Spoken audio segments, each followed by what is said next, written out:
I got recognized for the first time because of Blimey Cow Wow. in years the other night. Wow. I went to a concert, and the girl in front of me at the concert, I went to a concert by myself. Which is more of an anomaly these days, to go to a concert by yourself or to get recognized in public for either of us. Both. I would say it's equal. I went to a House of Heroes concert. They were playing a 15th anniversary show for The End Is Not the End, one of my all-time favorite albums, so I had to go. Went by myself. The girl in front of me just kind of kept like looking at me, and I was like, I'm too old for this. Does she think I'm looking at her? And she's like, she's scared of you. And I was like, I'm not. I'm trying. I'm not looking. I don't know what's going on. And then finally, she like looked at me again and just stared. And I was like, oh, I think she knows. I think she might know who I am. So then she's like, "Are you Blimey Cow or no?" And I was like, "Oh yeah." Yeah, and she was like, "Oh my gosh, I watched you growing up. This is amazing." Then her husband or her boyfriend or whatever came over. She said, "Hey, do you know who this is?" And he looked at me and didn't. And I was like, "Oh, what am I supposed to say?" That's always the most awkward thing. It's like,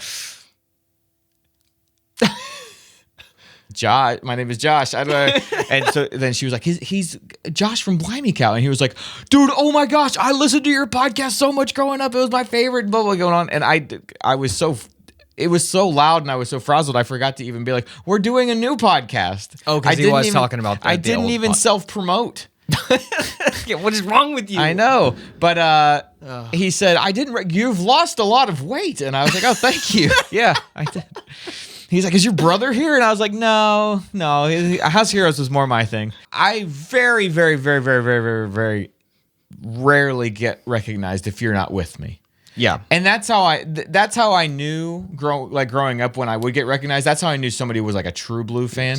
That's how we all knew. Yeah, it's like if I got recognized. It was like, "Oh, you actually." You're a deep follower. How did you not recognize Josh like that boyfriend? Like occasionally we would get recognized and someone would say, "Oh my gosh, it's Jordan from Blimey Cow," and they would talk to you, and then I'd be standing there, and it would be clear they like didn't know who I was. No concept. And I was like, "So how many? I mean, you can't have watched that many videos." Which one was it that you watched? Because it wasn't Seven Lies. Yeah, I was in that one. I don't know. Was it? I think if you only casually watched our videos, it was you who hosted it, and just a cavalcade of other random people that were in the videos. When we do get recognized, we get that a lot now, where it's, "I watched you guys growing up," and it's clear, like it was clear that these wonderful folks that I met, Sawyer and Jess, shout out to you guys in case you Googled Blimey Cow podcast and this popped up and now you're watching this. It was clear they hadn't watched in a long time.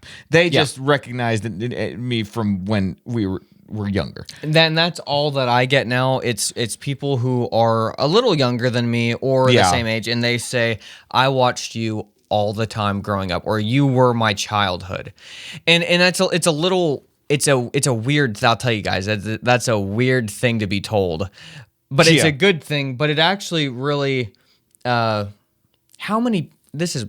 lot of people can get, "I love your channel," or I follow you online. But how many of those people then, when they're older, later get told, "You were my childhood"? Right. That's very rare. I just know how special it is for me. The few things that when I watch them now that I think, man, that reminds me of how fun it was to be a kid. Yeah. You know what I'm saying? So it's like, it's beyond surreal to me to think that when people that are our age or a little bit younger than us, when some of them watch our videos, that reminds them of that different time. of that nostalgia of being a kid. Like that's just completely wild to me. In the same way that like I can watch an old like Disney movie or something and just like remember every line of dialogue or like the way that a character moves, and it just reminds me of like sitting in my room laughing about something. You know what I mean? Yeah. That's or like some random line that nobody else thinks about in some TV show or movie, and like that was an inside joke for you and I. Like that line. It really showed, like getting that line told to you that you were my childhood, because I get that a lot. Yeah. Like every person that comes up to me, that's what the context is. Because the only people coming up to you now are the people who it really meant something to them. Whereas it used to be more casual when like we were more popular or whatever. Sometimes I would think, well, is that like a good thing? Like, do they? Now I think, wow, that's a really cool thing that not many people get to experience. That you literally built something that affected people in not just like in a casual way, but like it almost was them for a while. Yeah, and even if it's not anymore, it like somehow shaped them. Yeah, it was like a part of their identity for a time. Like, I don't know that. I remember the first couple of times I could tell. Oh, you know what? They don't watch anymore. They're just letting me know they used to, and it's like, well, I remember always feeling kind of hurt and being like, well, we're still doing it. Yeah, you can still watch if you want, but For everything, there's a season. You know what I mean? Like, we're making videos now, and I think there are still new people finding it. Yeah. Especially now that we're doing this podcast, I think it's sort of like a rebuilding. But, there's 1,000 things that I loved when I was a kid that I don't follow as much anymore. But that, like, Homestar Runner, they're making videos now. I don't watch them religiously, but, like, when I think about Homestar Runner, like, if I ever ran into them, like, I wouldn't even know what to say. Like, I would be like, you have no idea how much you have, like, everything I work on is because of how inspired I was by knowing that there were just a couple of brothers making videos, doing these animations on your own. That was just so inspiring to me as a kid. Yeah, like that is probably what you'd say is literally everything that I have is because of you in some way. Yeah. And I was the same way where it was kind of like, well, we still have a channel, like we still do. Yeah. But I don't even think that anymore. Like you're saying, that was like our season. We were there at the perfect time, doing the perfect thing for the perfect audience. When I watch bands now that I do reunion shows or whatever, I think, you know what, this is fun, but I also feel kind of weird. Like, why are we all still doing this?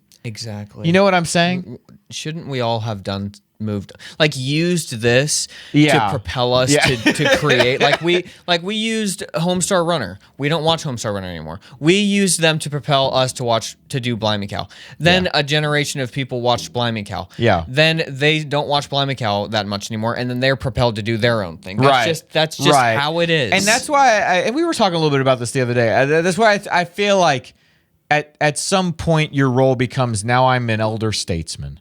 You know what I mean? That was great. Yeah. I feel kind of the same way about doing the podcast now. Like, this feels like a natural kind of, Yeah.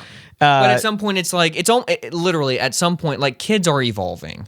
At some point, it's like you are a snapshot into your era. Right. So we are a snapshot into the first generation on YouTube who could make a living online. Yeah. And everybody else is using that now and building to propel them to do what they do and learn their So thing. It makes more sense for us to do a podcast like this where we talk about that kind of thing. Exactly. Versus just keep on doing what we were doing when YouTube was new. That's why being like, why isn't this working anymore? You know what I mean? That's why I think we both enjoy doing this, because we're able to talk more about our thoughts about, like, what have we learned? What have we... Right. It's more of an in-depth thing of us. A lot of the guys who are now making these really popular Instagram meme pages, if I Instagram message them, a lot of them is like, hey, I watched you when I was a kid. And so that was part of their inspiration behind doing what they're doing. So it's pretty cool. Yeah.